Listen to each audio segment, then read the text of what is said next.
Fotografija yra menas. Nuotrauka yra ekspresija, o pirma fotografijos lyderė yra Ugnė. Jai 18 metų. Pirmoje nuotraukoje užfiksavo save. In my groups, I had all the students vote on who they thought was the best person, who had the best portfolio at the end of the week. Ugne was the unanimous decision. She was also my favorite, but the group also agreed that she had the best work.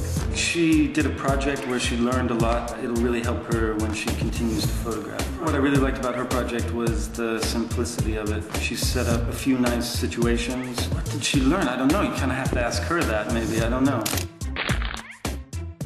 Gerai fotografijai svarbu idėja, norint žinoti, kokio rezultato toliau siekti.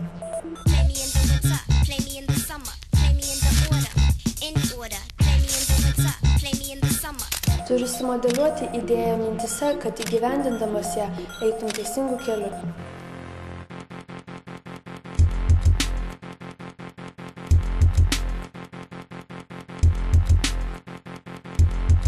Turi nebijoti eksperimentuoti ir naudoti įvairias priemonės siekiant geriausio rezultato.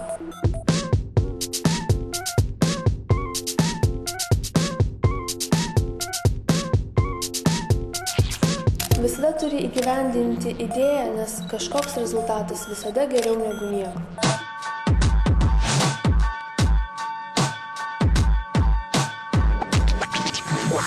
Visada turi siekti savo geriausių rezultatų, turi įdėti 100% darbo, atsidavimo ir širdies.